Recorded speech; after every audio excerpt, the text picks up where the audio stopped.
Hello প্রাণের বন্ধুরা, কেমন আছো সবাই? আশা করি সবাই অনেক অনেক ভালো আছো। আজকে তোমাদের এমন একটি গল্প শোনাবো যেটা শুনলে তোমাদের অনেক অনেক ভালো লাগবে, তোমাদের ওই জিনিস দাঁড়িয়ে যাবে আর পানি বের করতে মন চাবে। তোমরা যারা আমার সাথে কথা বলতে চাও তারা চ্যানেলটি সাবস্ক্রাইব করে ভিডিওটি শেষ পর্যন্ত মনোযোগ সহকারে দেখুন। ভিডিও চলাকালীন অবস্থায় আমার নাম্বার স্ক্রিনে দিব, তাহলে চলুন শুরু করা যাক। আমি প্রতিভা, আমি থাকি ভারতের পশ্চিমবঙ্গে, আমার স্বামী নেই। আমার এক ছেলে আর এক মেয়ে। আমার মেয়েকে বিয়ে দিয়েছি বাংলাদেশি, আমার ছেলেকেও বিয়ে দিয়েছি।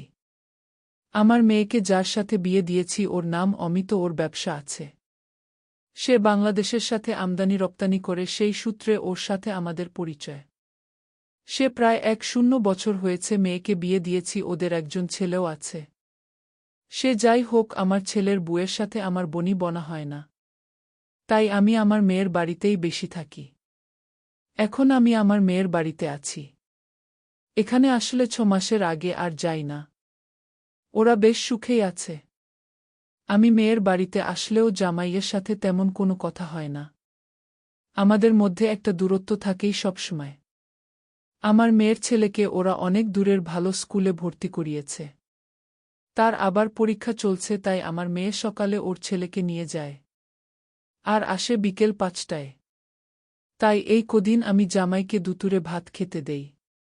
তো একদিন আমি তাকে বললাম, তুমি বাবা আমার সাথে কথা বলো না কেন? সে বলল, কোথায়? আপনিই তো আমার সামনে আসেন না, তাই কথা হয় না। এই বলে আমাদের কথা শুরু হলো। আমি বললাম, না, ভাবছিলাম তুমি আমাকে পছন্দ করো না।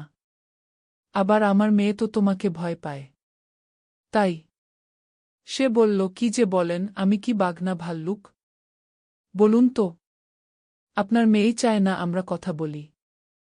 আমি বললাম, তাই হয়তো হবে। ও আমাকে তোমার রাগের কথা বলে। সে বলল, কি যে বলেন, আমার সামনে আপনার ভয় কিসের? আমার সাথে আপনি মন খুলে কথা বলবেন। আমি বললাম, বাবা তুমি আমার ভয় দূর করলে। সে বললে, ভয় কিসের, আপনার যা ইচ্ছা তাই বলবেন। আমি তো আপনার ছেলের মতন, আপনি এক কাজ করেন, খাবার নিয়ে আসেন, আমরা একসাথে খাই। আমি বললাম, কি বলছো? সে বলল, হ্যাঁ, যদি আপনি না খান তবে বুঝব আপনি আমাকে পছন্দ করেন। এক কাজ করেন, আমরা এক থালায় খাই, আসেন তো। আমি বললাম, না না, তা হয় না। তখন সে আমাকে ধরে ওর পাশে বসিয়ে খাবার তুলে দিল, এরপর দুজনে মিলে খাবার খেলাম। আমি বললাম, সত্যি বাবা তুমি এত ভালো, আমি তা ভাবতেই পারি নাই।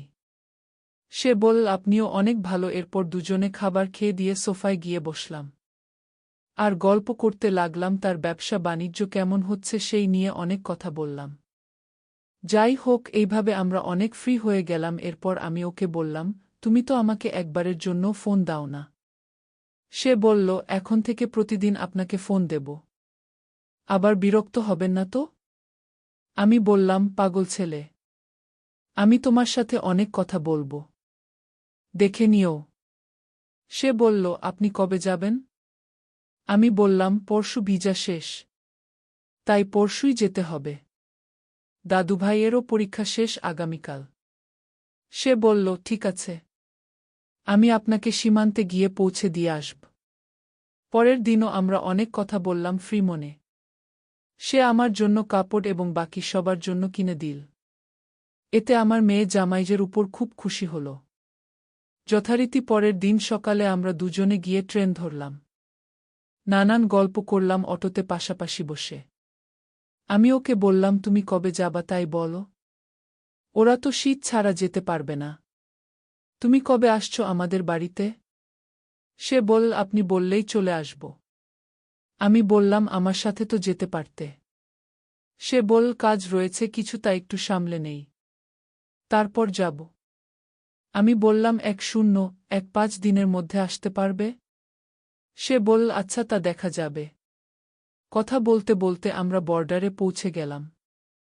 যাওয়ার সময় ওকে বললাম, তুমি কিন্তু আমাকে রোজ কল দিবে। আমি কিন্তু সব সময় তোমার ফোনের অপেক্ষায় থাকব। সে বলল, আচ্ছা, কথা দিলাম, রোজ কল দিব। তবে কিছু ভুল বললে তো আপনি আবার ফোন কেটে দেবেন। আমি বললাম, না, আমি কাটব না, কথা দিলাম। সে বলল, মনে থাকবে তো? আমি বললাম, হ্যাঁ, অবশ্যই মনে থাকবে। তখন সে বলল, আমরা অনেক সকালে পৌঁছে গেছি। আরেকটু সময় কথা বলি তারপর যাবেন। আমি বললাম ঠিক আছে, তোমার সাথে কথা বলতে আমার ভালো লাগছে। সে বলল, আপনি এত ফ্রি কথা বলবেন আমি তো ভাবতেই পারিনি। আমি বললাম, আমিও কি ভেবেছি তুমি এত ভালো এত ফ্রি, তা আমি কোনোদিন কল্পনা করি নাই। সে বলল, আমিও যত সময় যাচ্ছে মনে হয় আপনার সাথে সবসময় থাকি, আপনাকে ছাড়তে ইচ্ছা করছে না। ভিসা থাকলে আপনাকে এখন যেতে দিতাম না। আমি বললাম, আমারও যেতে ইচ্ছে করছে না। আমিও তোমার মায়ে পড়ে গেছি। সে বলল, আমিও আপনার সান্নিধ্য আমার ভালো লাগছে। আমি বললাম, তুমি কিন্তু আমাকে সকাল বিকেল কল দিবে। সেদিন আমাদের একসঙ্গে খাবার খাওয়ার কথা আমি কোনোদিন ভুলব না, আর কবে যে একসাথে খেতে পারব। সে বলল, ইচ্ছা থাকলেই পারবেন, যখন যাব সেই সময়। আমি বললাম, সে কি আর হবে, ওরা তো থাকবে না। সে বলল, আমাদের এখানে আসবেন, তখন আপনার মেয়ে স্কুলে গেলে। আমি তখন একটু মিষ্টি সুরে বললাম, তোমাকে ছেড়ে আমার যেতে ইচ্ছা করছে না। সেও বল, রাগ করো না, এবার যাও। আমি বললাম, হ্যাঁ, তুমি আমাকে তুমি বলে ডাকবে, আপনি আপনি আমার ভালো লাগে না। সে বল, আচ্ছা এখন থেকে তুমি বলে ডাকবো, তুমি খুশি তো? আমি বললাম, হ্যাঁ আমি খুব খুশি। সে বল, এবার যাও বলে ও আমার হাত ধরে গেটের কাছে নিয়ে এলো। তখন আমি বললাম, আরেকটু সময় থাকি না? ও আমাকে আরেকটু এপাশে নিয়ে এল আর বলল, তোমাকেও আমার ছাড়তে ইচ্ছে করছে না, কিন্তু তোমার তো যেতে হবে। তবে চিন্তা করো না, আমি 1 সপ্তাহের মধ্যে যাব আর গিয়ে তোমার কাছে থাকব। তবে খুশি তো? আমি বললাম, হ্যাঁ তুমি আসলে আমি ভালো থাকব। সে বলল, এবার যাও। আমি বললাম, ঠিক আছে চলো, বলে দুজনেই গেলাম। তারপর আমি ওকে শেষবারের মতো বিদায় জানিয়ে ট্রেনে উঠে রওনা হলাম। আমি বাড়ি পৌঁছে অমিতকে কল দিলাম, মেয়ের সাথে কথা বললাম। তখন 5টা বাজে। কথা শেষ করে আমি ফ্রেশ হয়ে খাওয়া দাওয়া করে জামাইকে আবার কল দিলাম। তখন রাত 9টা বাজে। সে হ্যালো বলতে আমি বললাম, হ্যাঁ বল, কোথায় আছো? সে বলল, এই তো দোকানে আছি। আমি বললাম, আমি নিচের ঘরে একা শুয়ে আছি, ভালো লাগছে না। সে বলল, কেন, কি হয়েছে? আমি বললাম, না ভালো লাগছে না, তোমাকে দেখতে ইচ্ছা করছে। সে বলল, আমারও তোমাকে দেখতে ইচ্ছা করছে। আমি বললাম, আমার একদম ঘুম হবে না, কি যে হলো কে জানে। সে বলল, অমন করো না, এবার ঘুমাও, কাল সকালে কথা বলবো। তোমার মেয়ে কল দিচ্ছে কেমন? আমি বললাম, আচ্ছা তুমি ভালো থেকো। সেও বলল, ভালো থেকো, ঘুমাও। পরের দিন সকালে এবার অমিত নিজেই আমাকে কল দিল। আমি কল ধরেই ওকে বললাম, ভালো আছো তো? সে বলল, হ্যাঁ। রাতে ঘুম হয়েছে তোমার? আমি বললাম, হ্যাঁ। সারাদিনের জার্নিতে ক্লান্ত থাকায় ভালো ঘুম হয়েছে। সে বলল, উঠেছ এখন? আমি বললাম, হ্যাঁ। তবে বিছানা ছাড়ি নাই, তোমার ফোনের অপেক্ষায় ছিলাম। সে বলল, বছরের পর বছর এখানে এসেছ কিন্তু কোনো কথা হয় নাই। আর আজ কথা না বললে ভালো লাগছে না, তুমি সব সময় আমার হৃদয় জুড়ে রয়েছ। আমি বললাম, এমন কেন হলো বাবু? যখন হলো তবে আরও আগে হলো না কেন? সে বলল, সব তার ইচ্ছা বুঝলে। তখন হঠাৎই আমার ছেলের বউ এসে পড়ল, তাই ওকে বললাম, বৌমা আসছে, এখন রাখি, রাতে অনেকক্ষণ কথা বলবো।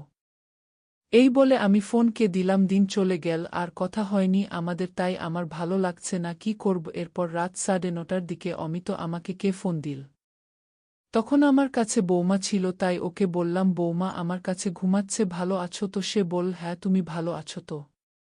আমি বললাম, ছিলাম তো, কিন্তু এখন তো আর কোনো কথা বলা যাবে না। সে বলল, ঠিক আছে তুমি ঘুমাও, আমি দোকানে আসছিলাম, এখন বাড়ি যাই কেমন? আমি বললাম, ঠিক আছে, সাবধানে যেও।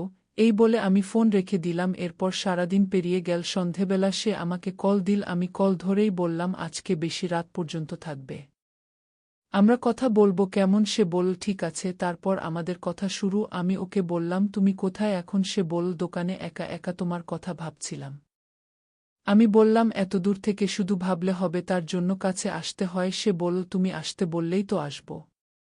কালকে কি আসব বল? আমি বললাম, আসো, তারপর দেখছি। সে বলল, ঠিক আছে কালকেই আসব, আমার তো ভিসা আছে। আমি বললাম, এখন বাড়ি যাও, মেয়েটা বসে রয়েছে তোমার জন্য।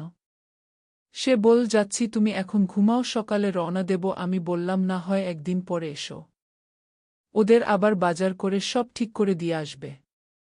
পরশু তোমার ভাইটার কাজের জন্য বাহিরে যাবে, ওই দিন আসলে ভালো হবে। সে বলল, যেমন ইচ্ছা তোমার, এবার রাখি, বাই বলে আমি বললাম, ঠিক আছে ভালো থেকো বলে ফোন রেখে দিলাম। এর পরের দিন সকালে অমিত কল দিল। আমি ওকে বললাম, কেমন আছো? সে বলল, ভালো, আপনি ভালো আছেন তো? রাতে ঘুম হয়েছে তো? আমি বললাম, হ্যাঁ ভালো ঘুম হয়েছে। কাল আসছো তো? সে বল, হ্যাঁ হ্যাঁ কাল আসতেছি। আমি বললাম, ঠিক আছে, তোমার অপেক্ষা রইলাম, কিন্তু তবে একটু রাত করে আসবে কেমন? সে বল, আচ্ছা তোমার কথাই রইল। আমি বললাম, ঠিক আছে, বাড়িতে সবাই আছে তো এখন তেমন কথা বলা যাবে না। সে বল, ঠিক আছে। আমি বললাম, আচ্ছা রাখো। দিন গেল, বিকালে আবার অমিত কল দিয়ে বল, ফ্রি আছো? আমি বললাম, না বাবা, তোমার কাকি শাশুড়ি আছেন, তার সাথে কথা বলছি। তুমি বাড়ি গিয়ে একটু মেয়েটার সাথে কথা বলিয়ে দিও। সে আচ্ছা বলে ফোন রেখে দিল। এরপর সে আমার কথামতো বাড়ি গিয়ে মেয়ের সাথে আমাকে কথা বলিয়ে দিল। আমাদের অনেক কথা হল। মেয়ে আমাকে আবার ওদের বাড়ি যেতে বলল। আমি বলেছিলাম, হ্যাঁ আসব। যথারীতি পরের দিন সকালে অমিত রওনা হলো, তা আমি ওর কাছে কল দিয়ে শুনে নিয়েছিলাম। যাই হোক, অমিত যখন আমাদের এসে পৌঁছালো তখন রাত প্রায় ৮টা বাজে। সে যখন আসলো তখন আমাদের বাড়িতে বাড়ির পাশের ২-৩ জন মহিলা ছিল। তাদের দেখে অমিত সবাইকে নমস্কার জানাল। সাথে আমাকেও। সে ফ্রেশ হয়ে তাদের সাথে অনেক কথা বলল, সাথে আমিও ছিলাম। তখন আমি ওদের সবাইকে বললাম, তোমরা এখন যাও। তারা সবাই চলে গেল। এরপর অমিতকে বললাম, বাবা কখন খাবার খেয়ে এসেছো, এখন খাবে তো? সে বল, ব্যস্ত হবেন না, আমি দুপুরের ভাত খেয়ে বাসে উঠেছি। আমি বললাম, তাই বললে হয়? তুমি মেয়ের কাছে ফোন করেছ? সে বল, এই না দাঁড়ান, বলে কল করল। তারপর সে আমার মেয়ের সাথে কথা বলে আমার কাছে দিল। তারপর আমি আমার মেয়ের সাথে অনেকক্ষণ কথা বললাম। তারপর অমিতকে বললাম, বাবা সারাদিন তোমার কষ্ট হয়েছে, এবার খেয়ে নাও তো। সে বলল, আচ্ছা দিন তাহলে।